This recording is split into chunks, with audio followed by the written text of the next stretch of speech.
Fala galera, estamos aqui para mais um episódio do The Cyberbird. Eu sou Alisson Pacheco, Business Developer. Eu sou Douglas Araújo, CISO de Cibersegurança. E estamos aqui com um convidado mais que especial, que é um CISO do Ministério Público, Thiago de Castro. Olá galera, bom, obrigado aí pelo convite. Fala Thiagão, então, Thiago vai trazer para a gente aqui hoje na nossa mesa as experiências do Ministério Público, as suas experiências como um líder em cibersegurança, né Douglas? São mais de 15 anos, né, Thiago, lá no Ministério Público, fazendo toda a parte de infraestrutura e segurança, governança. Então, eu tô lá no Ministério Público desde 22 de abril de 2009 e tô na gestão desde 2010. Então, tô lá no Ministério Público desde 2009 e na gestão desde 2010. Assumi inicialmente a parte de infraestrutura e com o tempo virei o gestor da parte de infraestrutura e segurança.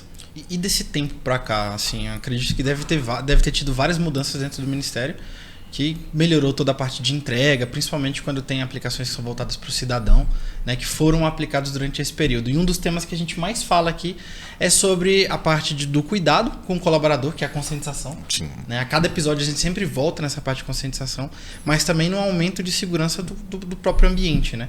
E durante esse período provavelmente deve ter tido vários tipos de projeto que evoluíram lá, essa parte tanto de infra como de segurança do Ministério Público, que também leva até a própria imagem do Ministério ali de ter. A gente, quando pega aqueles painéis de incidente, né? É raro a gente ver algo nesse sentido do Ministério Público. Eu não lembro de ter visto algum. Então, em 2009, quando eu entrei, era uma outra realidade, era uma equipe muito pequena, não tinha praticamente um investimento, um planejamento, né, para TI. E o que era muito difícil porque, assim, quando você tem pouco investimento e um planejamento também que não é adequado, a TI vai sobrevivendo. Né? Então, quando a gente entrou, todo esse grupo que entrou 2008/9, né, que é do mesmo concurso que o meu, a gente tinha muito incidente de pichação de site. Né? Então, provavelmente era o órgão que mais vendia Viagra, era o Ministério Público. Mas a gente foi amadurecendo também ali, né? Entrou um grupo grande com experiências de onde já tinham trabalhado no passado e isso foi muito importante para que a gente conseguisse de fato montar a estrutura que tem hoje, né? Não foi do dia para a noite, a gente demorou pelo menos 1 ano e pouco para ter uma estrutura mínima, né? Que a gente falasse assim, bem, a partir de agora a gente consegue planejar. A gente entrava no nosso dia a dia para apagar incêndio. Essa é a verdade. Cada dia era um incêndio diferente. Quem chegava primeiro tinha a vantagem de poder escolher o incêndio que ia apagar. E essa era a realidade. E com o tempo a gente foi conseguindo estruturar e amadurecer, tanto como profissional, quanto a estrutura mesmo tecnológica que a gente conseguiu ir melhorando. Legal. No Security Leader a gente até acompanhou, né, a sua apresentação sobre a melhoria na parte de SOC, né, do Centro de Operações do Ministério Público inteiro. Foi um desafio mais fácil de implementar? Porque a pergunta, muita empresa, às vezes, até o pessoal que a gente entrevista, o pessoal fala muito sobre a dificuldade de ter apoio, alta gestão, né, equipe e até o usuário, para entender a necessidade daquilo ali. Você poderia falar um pouquinho como foi a sua experiência sobre esse ponto? Claro. Para a gente conseguiu, fruto do trabalho da equipe, né? A gestão colhe também os bons profissionais que tem ali na equipe. A gente conseguiu ter um reconhecimento dentro do próprio órgão. Né? Não vou falar que para aplicar um MFA, sim, que o usuário não torce o nariz. Né? Ele acha ruim aquela mudança de cultura, mas ele entende e a gente tem um grande facilitador dentro do Ministério Público, que é o servidor do Ministério Público tem orgulho de trabalhar no Ministério Público, tem orgulho do que o Ministério Público é dentro da sociedade. Então, quando a gente explica que aquela mudança de cultura ela é benéfica para a imagem do Ministério Público, para que a gente tenha uma dificuldade maior em ter êxito de um atacante, eles entendem, né? Absorvem melhor. Falando especificamente do SOC, nossos contratos, eles sempre têm, digamos, uma camada de SOC. A gente sempre tenta contratar um produto de firewall com uma camada de SOC voltada para o firewall. Uma proteção de endpoint com uma camada de SOC de proteção de endpoint. Mas chegou no momento que a gente, nesse amadurecimento, a gente sentiu necessidade de juntar esses serviços num serviço único, né? Porque a gente recebia, às vezes, um alerta crítico de uma ferramenta e a gente sabia que tinha que trabalhar. Sim. Mas, às vezes, um alerta médio de uma ferramenta com a soma de um alerta médio de uma outra ferramenta não linkava para a gente uma necessidade de atuação. E com um SOC unificado, a gente começou a receber esse tipo de alerta por conta de seguir o MITRE, né, e ter uma sequência lógica de um ataque, né? Então, seguindo essa sequência lógica, a ferramenta informa para a gente que aquilo ali pode ser algo que a gente deve ter um olhar mais crítico, né? Sim, e aí isso fortalece todo o processo. O pessoal fala bastante agora de MDR, né? Tem ferramentas que vão centralizar tudo ali para ajudar, mas isso aumenta teu processo de identificação e resposta, né? Diminui muito o tempo de downtime, o tempo de avaliação do impacto que aquele incidente gerou, né? Pra gente, o serviço de SOC, ele foi um serviço contratado, mas que ainda não tem nesse serviço a execução, né, num caso de incidente. Então ele ainda é um serviço que aumentou muito a nossa maturidade, sim, a nossa visibilidade, mas ele é um serviço que ainda dependia da gente, né? No Ministério Público, todos nós somos concursados. Então a gente não trabalha 24/7. Sim, sim. Então melhorou porque o nosso telefone pode tocar a qualquer hora com um incidente grave, mas ainda somos nós que deveríamos estar fazendo o operacional, sim, né?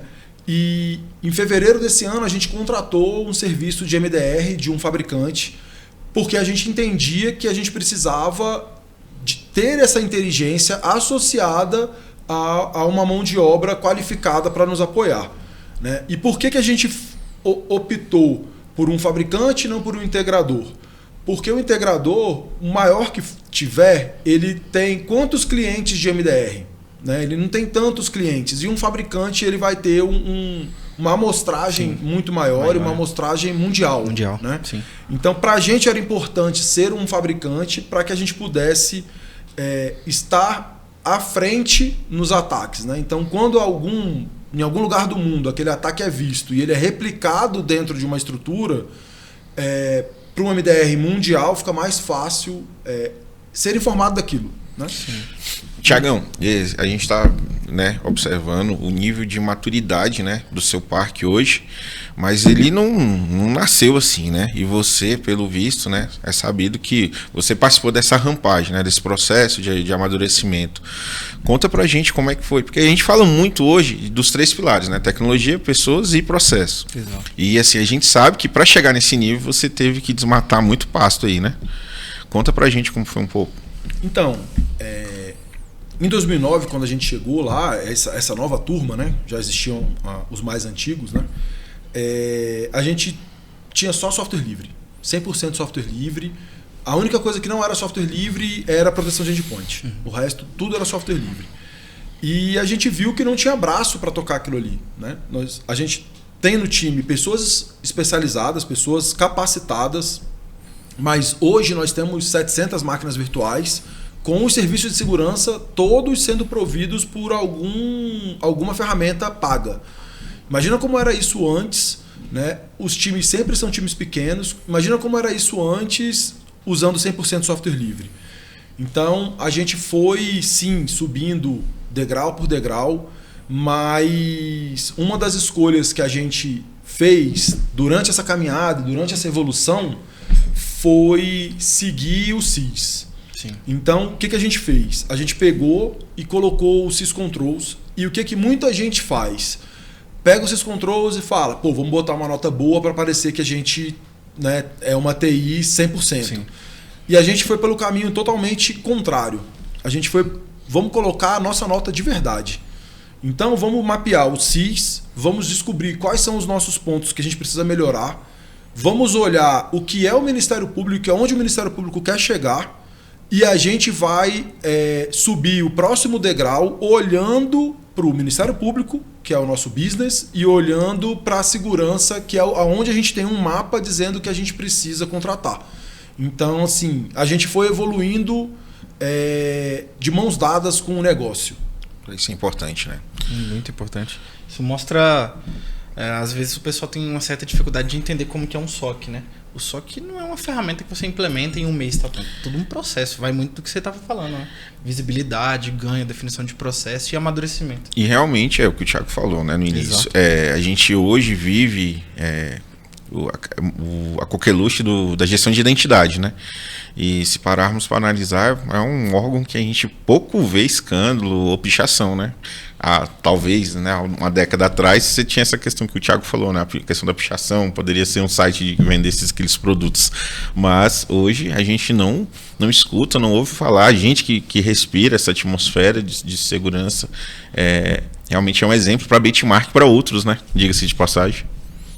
Assim, não vou falar que o trabalho da gente elimina as falhas de segurança, né? Para a gente que trabalha com segurança, a gente sabe que se um grande grupo quiser atacar, ele vai ter êxito, né? Ele vai encontrar uma forma de atacar e ele vai ter êxito no ataque.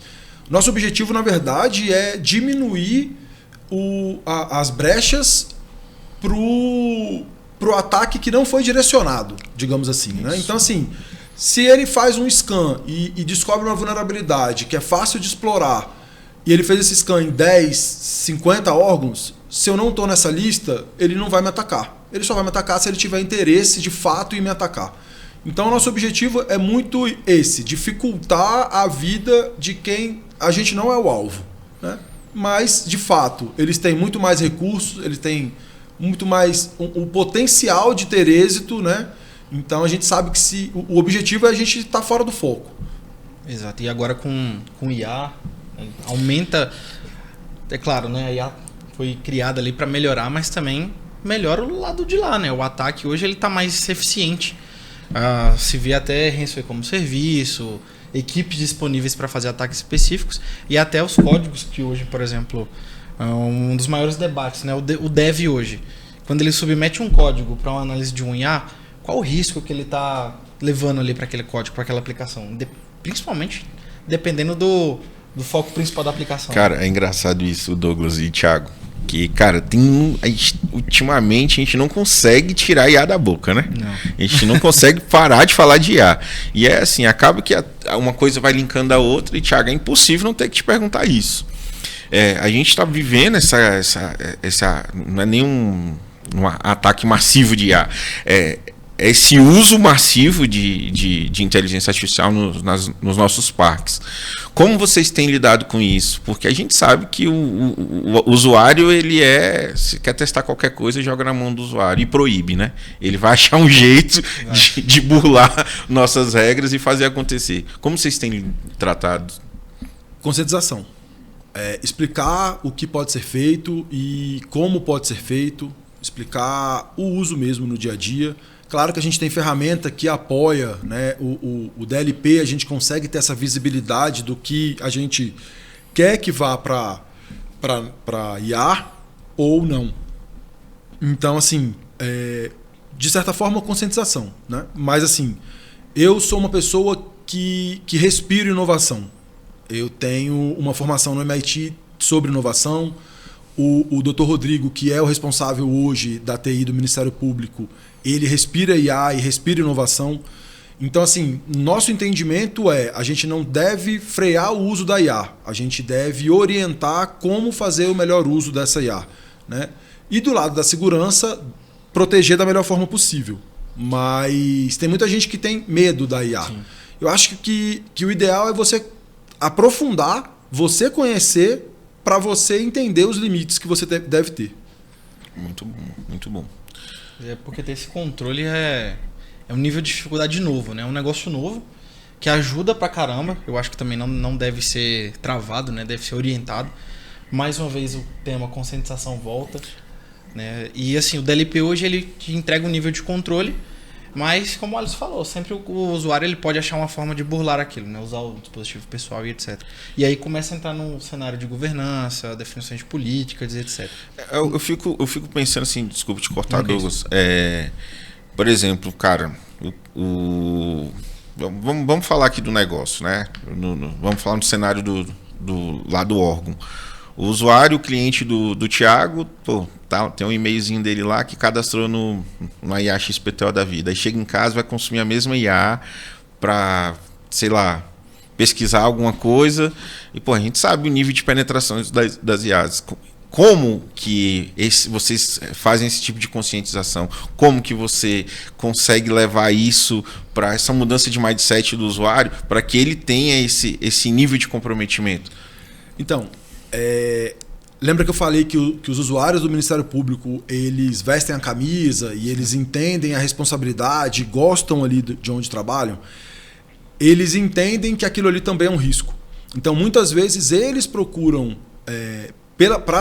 pela TI para que a TI os oriente em como utilizar aquilo ali. E uma forma também que a gente minimiza isso sim, com treinamento, com capacitação. Nós temos grupo no WhatsApp que a gente manda mensagem para boa parte dos clientes na TI, né? Mas assim, nós temos treinamentos frequentes e as turmas sempre lotam. E em época de trabalho remoto, um treinamento que é 100% presencial, não é transmitido e a turma está sempre lotada, também demonstra o desejo de entender melhor sobre aquilo, né? E outra coisa que eu vejo que é muito, como é que eu vou dizer, muito vantajoso para o nosso ecossistema dentro do Ministério Público, é que o nosso MP é o MP que está mais desenvolvido na entrega de produtos com IA entre todos os MPs estaduais e federais nesse momento. Então a gente diminui a necessidade do nosso servidor ir até uma IA pública e utilizar aquela IA pública, porque a gente oferece uma ferramenta que a gente desenvolveu para poder entregar essa segurança, essa maturidade já testada pelo time de TI. Cara, isso daí entra na questão da transformação digital, né? Isso é um processo que grandes corporações enfrentam e, diga-se de passagem, é muito doloroso, né? Porque esse processo de conscientização, você pegar e linkar o serviço de IA com as regras, né, impostas pela segurança, acredito que seja um desafio muito grande. Sim. É um desafio. E assim, talvez até da forma que eu falei, fica parecendo assim, você tem os melhores clientes e fica fácil fazer as coisas lá. Romântico. Não é. Não tem nada romântico.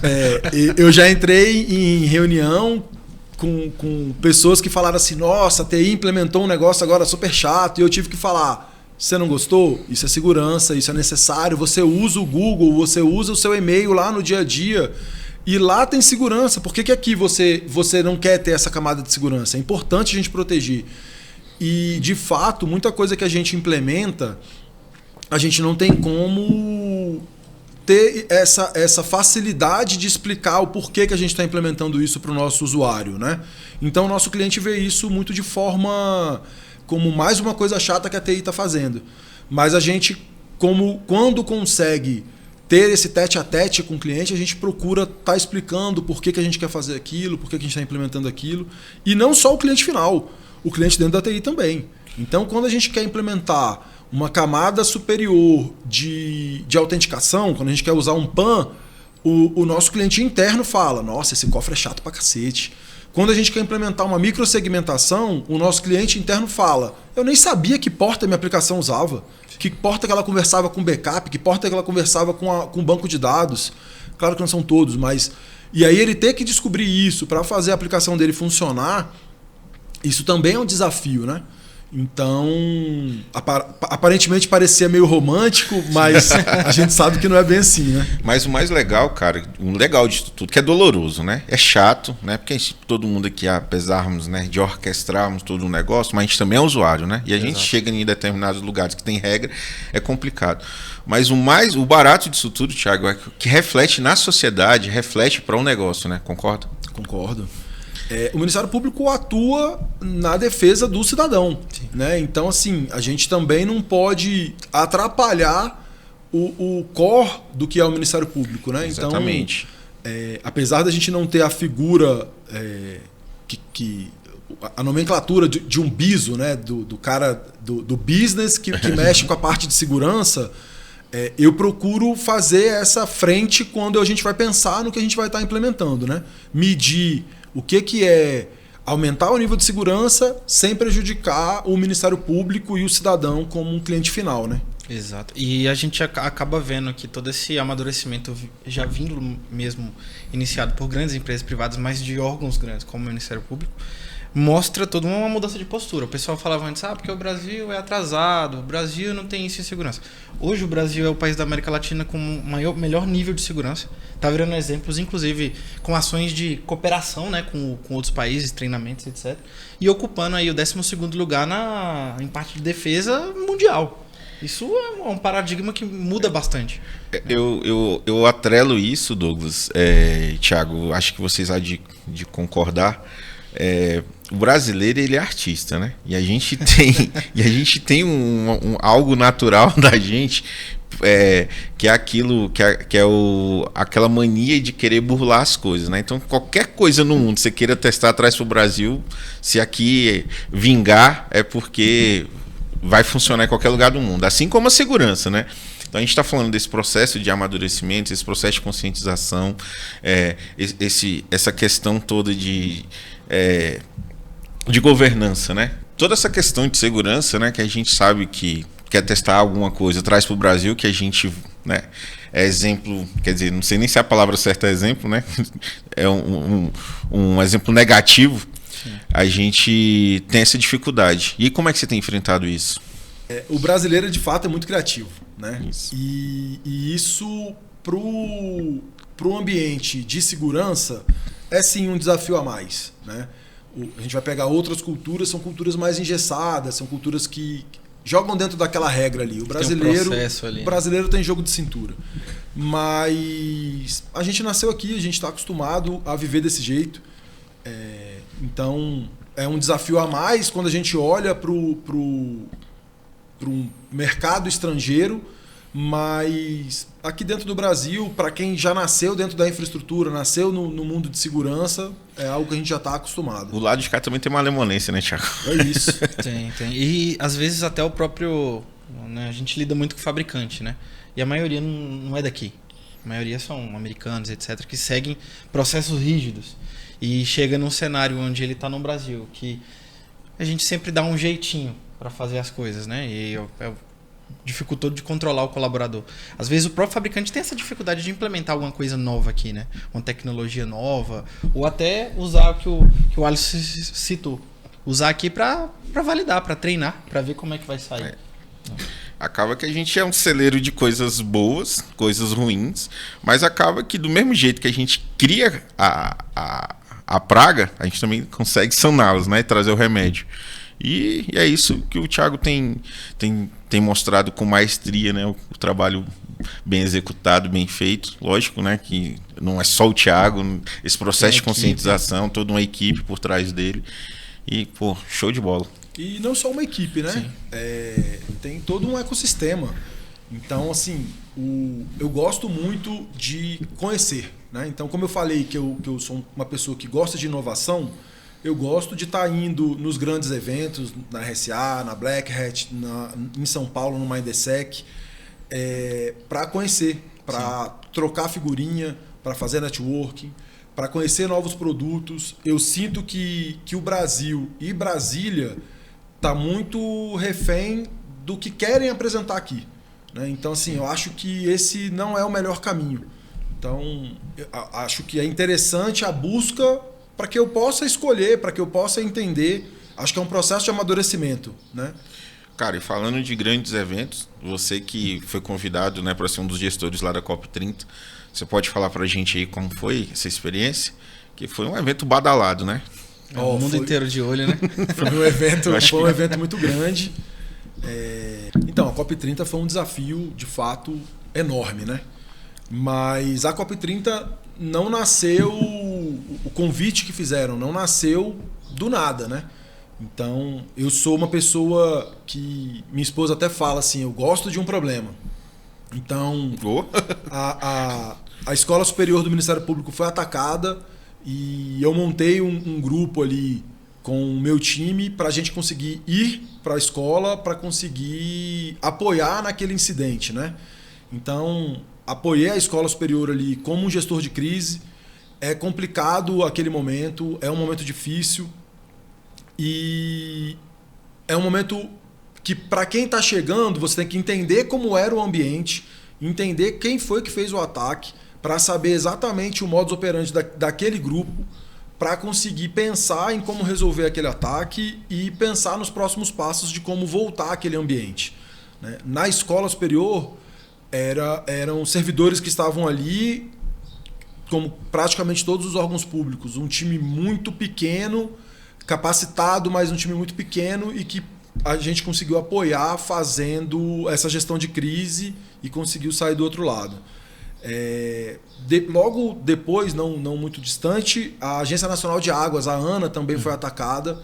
Para mim, o Rafael, que era o gestor naquela época, ele teve uma sacada incrível, que foi reunir órgãos que foram atacados ou CISOs que eram capacitados a ajudar naquele momento. Então, ele, enquanto gestor de TI naquele momento, ele falou, eu não tenho capacidade de fazer sozinho essa gestão, então eu vou buscar nos meus amigos, nos meus conhecidos, nas pessoas do governo que podem me apoiar. Que massa isso. Ele teve a hombridade de falar, fui atacado e preciso de ajuda. Porque assim, é um benchmark, né? Mas assim, acaba que é um caso de uso na velha e você vai atrás dos recursos que você pode. Pô, o cara tá ali dentro da administração pública, vamos buscar dentro do nosso ecossistema, dentro da nossa atmosfera aqui. Exato. Isso é um exemplo a ser seguido. Eu também acho. Eu acho que foi uma atitude profissional exemplar do Rafael naquele momento. Que massa. E naquele momento eu vi que era um final de pandemia e que, de fato, as pessoas que estavam ali naquela reunião, elas tinham a intenção, sim, de ajudar, de somar.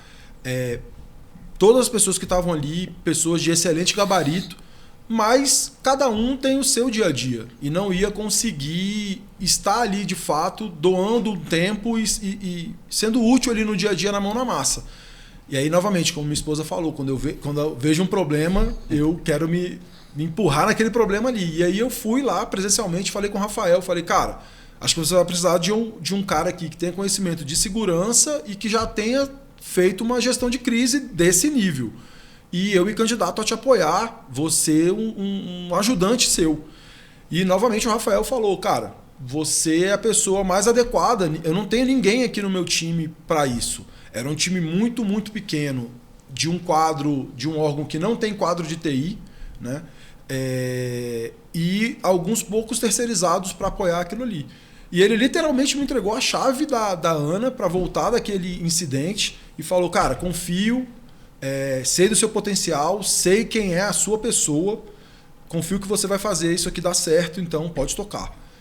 Fiz alguns combinados com ele ali, né? Falei, vou te instruir em como você vai trabalhar com a tua gestão, né? Vou traduzir o que está acontecendo no incidente para que você consiga falar com o seu board mesmo, mas eu vou estar voltado para o seu ambiente retornar. Então eu também não consigo tocar as duas coisas ao mesmo tempo. Fez só o helpdesk.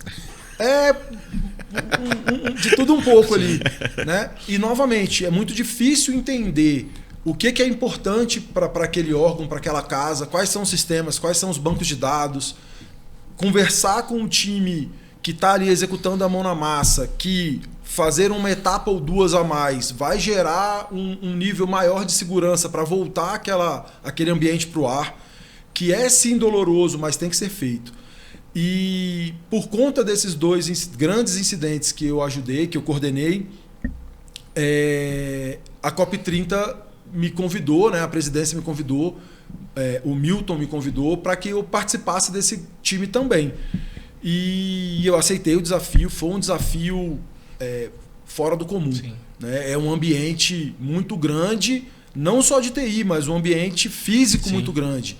E com um alvo gigante nas costas, né? Sim, tem uma característica política também, né? Que torna o evento mais atrativo para ataques, né?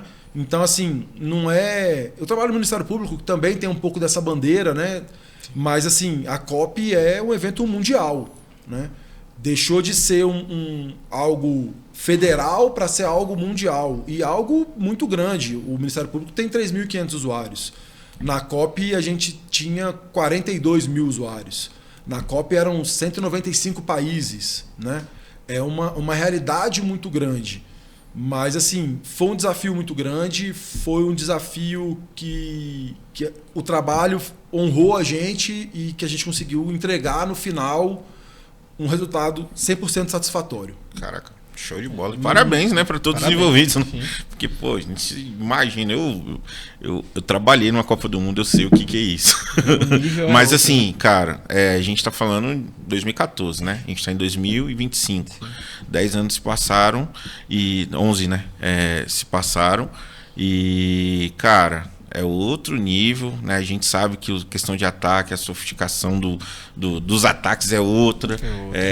Mudou tudo, né? A gente acompanha, e aí os movimentos do governo também chamaram bastante atenção, né, para o Brasil. A gente sempre fica no centro de operação, você fica monitorando, né, como é que está o posicionamento do Brasil, como é que o mundo está se comportando. E até então sempre olhava, o Brasil estava em quinto, sexto, e aí o Brasil começa a ficar em primeiro, em site de mapas de monitoramento em tempo real. E aí, quando vier a COP30, aquele número mais que dobrou, né? De tentativas de acesso aqui, de ataque, de disponibilidade, enfim. E isso foi um desafio hoje para poder tentar manter um ambiente estável, tentar antecipar alguma coisa, avaliar, inclusive, se era um ataque que poderia estar vindo de dentro do ambiente ou fora. Então, claro, a gente... Não só a equipe que estava presencial ali, mas o governo mapeia todas essas possibilidades. O próprio Guardião Cibernético também trabalhou nesse sentido, né? O Guardião Cibernético desse ano aconteceu também em Belém por conta da COP. Sim. E sim, é algo que foi mapeado.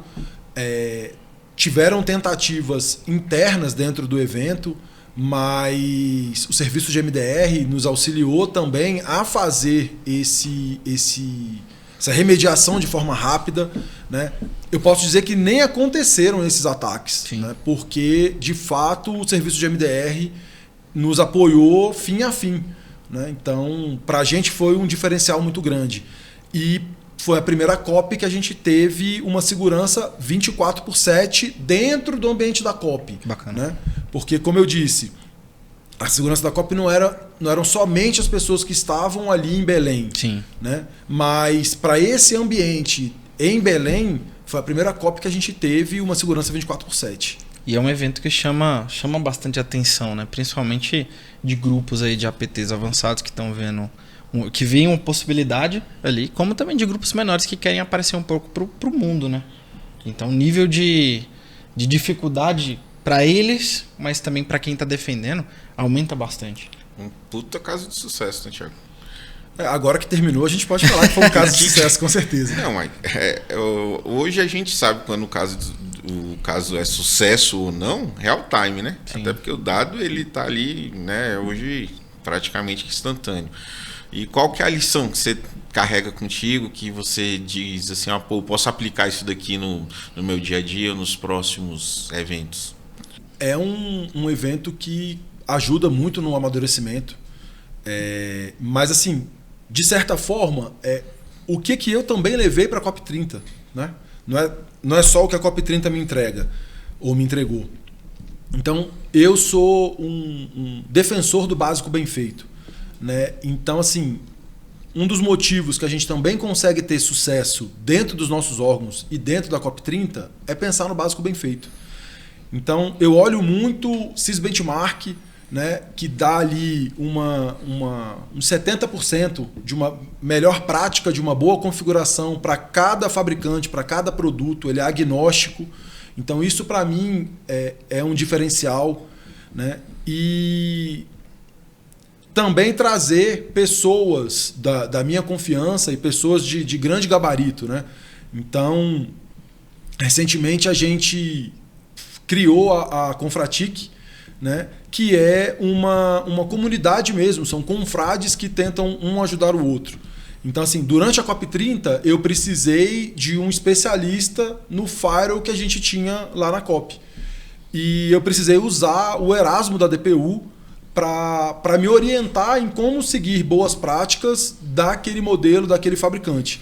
Então, assim, não só o Erasmo, como também falei com o Ângelo, que é um amigo lá do Ministério Público do Mato Grosso do Sul, que são pessoas especialistas naquilo ali. Então, para somar o conhecimento deles, né, com as dificuldades que a gente estava tendo no nosso dia a dia. Então, acho que esse fortalecimento é importante e a gente conseguiu usar um pouco do que é a Confratic dentro da COP para apoiar um grande evento. E tem um cenário de colaboração, né? É um cenário que diferencia o governo do privado. Às vezes o privado ele não tem essa possibilidade de chegar no cara do lado e falar, cara, pô, tô passando por isso aqui, como que você viu? E já nesse caso não tem, né? Que nem você citou o Ângelo do Ministério do Mato Grosso do Sul, que ele pode apoiar. E aí você pegar a experiência de um cara que também está num ambiente não exatamente igual, mas parecido, que pode trazer esse tipo de enriquecimento de informação. Essa questão do privado e do Gov, né? Eu acho que tem a ver com a vaidade, né? Privado tá muito linkado com concorrência e tal. Como é que o cara vai pegar uma informação que às vezes com um parceiro que é concorrente dele, né? Então tem essas vaidades. Então na administração pública, eu acho que todo mundo ali é funcionário do Estado, então acaba que não tem tanto essa vaidade, né, Thiago? Cara, mais ou menos. Eu acho que os elos, eles são feitos baseado na confiança.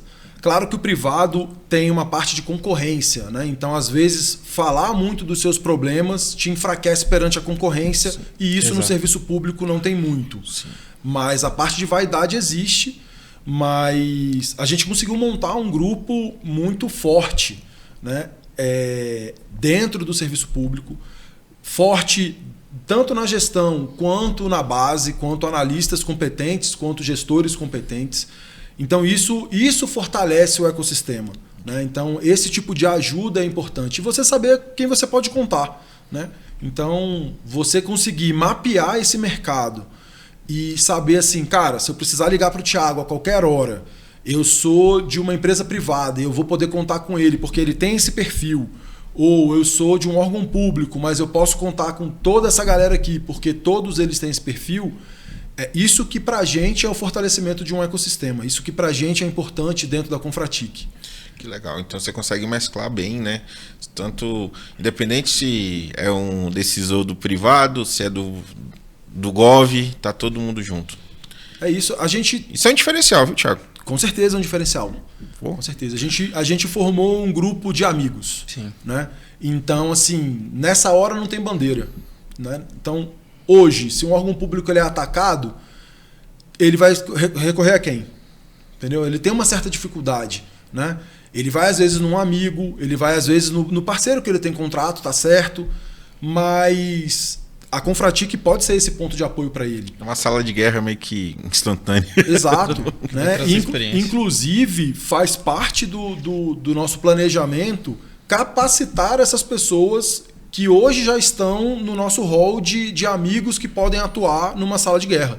Né? Então, assim, a Confratic servir como esse elo entre a capacitação especializada para as pessoas que podem atuar numa hora difícil. Né? Então, esse é um dos cenários que a gente pensa quando a gente se juntou para montar a Confratic. A Confratic foi feita, são várias ideias e 5 diretores se juntaram. Né? Eu sou um deles, o Minério do Ministério da Defesa, o Milton, que chefiou lá a COP30 e também está na DataPrev. E em breve vai estar aqui, né? Tem que vir aí, viu, Milton? Tem que estar presente aqui. O Luiz, que hoje está na NTT, e o Leonardo Ramiro, que a gente chama de Léo, e o Léo, que quando a gente começou a Confratic, estava no Ministério das Comunicações e hoje está no IGES. O nosso objetivo é melhorar o ecossistema, é fazer com que as pessoas se ajudem, né? E hoje nós temos 520 pessoas dentro desse grupo, que são 520 pessoas de toda a TI. Não temos só gestores, não temos só analistas de segurança, nós temos todo mundo, porque a gente precisa melhorar a TI como um todo e a gente abraçou esse grupo grande, né? Claro que em eventuais treinamentos a gente está pensando num grupo específico, né? Mas, de modo geral, a gente tem um grupo grande e um grupo que está se formando, um grupo de amigos mesmo. E pode contar com o TCB aí, né? Se a gente precisar de divulgar, trazer na mesa, a gente está às ordens aqui para servir vocês da melhor forma possível. A gente tem muito esse foco de tentar levar para outros gestores, né? A gente falou aqui de uma questão de colaboração. A ideia do TCB é justamente ter essa contribuição para a comunidade. Fortalecer o ecossistema, né? Porque a gente sabe que, cara, durante muito tempo a gente foi meio que largado, né? Porque assim, todo mundo até uns 5 anos atrás, vamos ser pragmáticos, a segurança ela é vista com o quê? Infra, né? Uma parte da infra, né? Como eu falei lá no início. Ainda é muito assim, né? Tem muita gente que confunde, cara, não, hoje não, a gente é uma área de negócio. Um negócio tão importante quanto a TI como um todo. E é muito legal, eu acho que o propósito da gente é justamente de desmistificar isso e trazer isso de forma mais lúdica, traduzindo, né, tirando o Technique, né, o bit to byte, para as pessoas entenderem o que a gente faz, né? E a união basicamente três bases, né? Infra, Dev e segurança, né? Mas assim, um pouco dessa cultura do entendimento que segurança é uma parte da infraestrutura é porque as primeiras pessoas que se formaram para ir para a segurança eram pessoas que vinham da infraestrutura, né? E hoje a gente tem pessoas, no meu time mesmo, eu tenho um especialista em banco de dados que é da segurança e atua em todas as camadas de segurança, não só na parte de banco de dados, mas agrega muito ele ter aquele conhecimento. Eu tenho um especialista em desenvolvimento que já foi desenvolvedor de firewall. Então, assim, ele também tem um conhecimento muito amplo. E sim, tem os que vieram dessa base de infraestrutura, né? Então, assim, hoje a gente tem muita API. Então, a gente tem que ter esse conhecimento para poder fazer segurança em cima dessa camada de API. O mundo mudou e a gente tem que se adaptar a isso, né? E dentro desse entendimento, eu acho que é uma evolução natural. A segurança está saindo ali um pouco desse guarda-chuva da infraestrutura e ir caminhando para o guarda-chuva do business do órgão ou da empresa, né? Eu acho que é um avanço que está indo aos poucos, mas acho que está muito claro que já estão entendendo a importância da segurança, né? Exatamente. Então, até um bom tempo atrás, a TI ela era útil, mas ela não era importante com a necessidade que ela tem hoje. Só né? isso como área meio, né? Só era sim, só área meio. Ela não era nem estratégica. Né? Então, assim, hoje, desliga qualquer empresa, vai na padaria ali e desliga a maquininha deles ali, o sistema deles. Não vai funcionar. Só tira a internet deles. Não vai funcionar. Vai em qualquer órgão público, vai em qualquer empresa privada, não vai funcionar sem tecnologia. Né? Mas hoje a gente é visto como estratégico, eu já vejo essa mudança caminhando, mas ainda tem um pouco do nicho. Né? Trazer esse cara aqui para a mesa de decisões ainda não tem acontecido, mas acho que é um caminho que vai acontecer no futuro próximo. Eu acho que a gente evoluiu bastante, cara. Acho que assim, só o fato de hoje você ter um CISO já é um grande avanço em vista do que éramos há 5 anos atrás. E isso agrega muito valor para a área de governança da empresa, para a decisão do acionista. Hoje a gente vê, né, a gente volta no assunto do GRC. Cara, não tem como hoje você definir um plano para 2026 sem envolver o GRC, o CISO, Ele tá dentro da trilha, mas tem essas divisões. Tem essas segmentação, divisões. né? Isso, segmentação. Quando a gente tem a tecnologia bem segmentada, né? Porque hoje a gente tem o CISO, ele é um diretor, como o diretor de TI mesmo, né? Sim. Ele tem uma tomada de decisão tão importante quanto. Então, acho que isso é muito interessante. Acho que a gente está no caminho certo, mas tem muito ainda para aprender e evoluir, né, Thiago? Concordo, mas assim, ao mesmo tempo que algumas empresas, alguns órgãos públicos têm visto isso e têm avançado, outros ainda não têm uma pessoa, né, dedicada à segurança. Essa pessoa ainda está fazendo segurança e infraestrutura. Né? São times pequenos ou são times que o gestor ainda não identificou a importância que é a segurança de fato para o órgão dele, para a empresa dele. E aí eu acho que isso também é uma maturidade. E aí eu acho que em equipes muito pequenas, o básico bem feito é a bandeira que deve ser levantada. Porque se você não consegue dar muitos passos, dê poucos passos, mas fazendo da forma correta. Né? Então, acaba que eu volto nessa tecla do básico bem feito, mas acho que é um ponto que deve ser levado em consideração.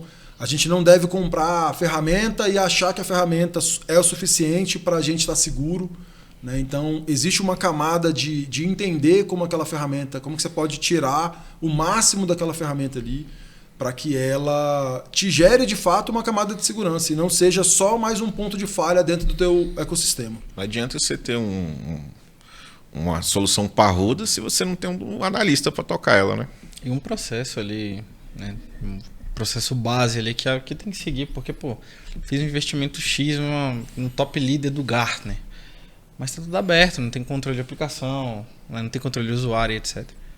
Perfeito. Acho que é bem isso mesmo. A gente não tem que comprar por comprar. A gente tem que conseguir entender o que aquela ferramenta ali tem para agregar ao nosso ambiente. Sim. E a gente tem que tirar o máximo daquela ferramenta ali. A gente entra naquela máxima, né? Mais importante que a velocidade é ter direção, né? Concordo. Exato. Gente, vamos encaminhando para o final. O Thiagão trouxe aí pra gente sua experiência parruda, diga-se de passagem, né? O cara é parrudo, né? Cascudo. Falamos de COP30, falamos, né, de ambientes aí que ele trabalhou, de algumas experiências. Falamos de Confratic. Quero deixar o convite aberto aí para os diretores da Confratic, quem quiser participar, sentar na mesa com a gente. A porta está de casa... A porta está de... A casa está de portas abertas. A porta está de casa aberta. Vai jogar alguém pela janela já. A casa está de... Volta. A casa está de porta aberta. Ou estamos de portas abertas. Pronto. Eu tô vendo ele soltar ele já. A casa está de portas abertas para vocês, para a Confratic. E é isso, meu querido. Muito bom ter você conosco. Espero encontrar-nos mais vezes, que você volte outras vezes com assuntos pertinentes. E se você achar que tem algum outro assunto pertinente que você queira trazer para a mesa, a casa é sua. Valeu. Obrigado, senhores. Agradeço aí o convite. Confratic com certeza vai estar presente aqui em outras oportunidades. E os nossos confrades também, que é público, né, que vai estar assistindo vocês e que vai estar aqui na mesa nas próximas vezes. Então agradeço muito o convite. Bacana. Bom, pessoal, então a gente encerra mais um episódio, né? Um episódio aí que vem seguindo uma sequência de informações, né? Boa. Tanto para a parte técnica, liderança, posicionamento do Brasil e seguindo o foco do TCB, que é trazer esse tipo de informação, uma visão mais voltada sobre líderes, gestores. A gente tem um foco ali no cyber, né? Que a gente fala de cyberboard, mas do cyber desde que a gente traga um conceito geral também, né? Não tá ficando muito só em segurança, mas em infraestrutura. Hoje a gente não trouxe ninguém tão técnico, desculpa, Douglas. Exato. A gente não trouxe ninguém tão técnico, né? Que geralmente quer um C-level e um operacional. Mas o Thiago, ele é um cara completo, né? Exato. Acaba que o cara bate o escanteio e corre para cabecear, né? Douglas, fala que a gente está em todas as plataformas agora, né? Verdade. Para o pessoal agora seguir. Estamos aí em todas as plataformas. Eita. Agora estamos em todas as plataformas. YouTube, Instagram, LinkedIn, Spotify. Deezer a gente vai subir ainda ou não? Vamos subir. Então dá para acompanhar todos os episódios lá também. Então também quero falar, a Confratic também tá confratic.org.br. Siga a gente lá no LinkedIn e siga a gente também no Instagram, Confratic, que é confra.tic no Instagram. E é isso. Valeu, pessoal. Tamo junto. Até a próxima. Obrigado, Thiago, mais uma vez. Valeu, obrigado. Valeu.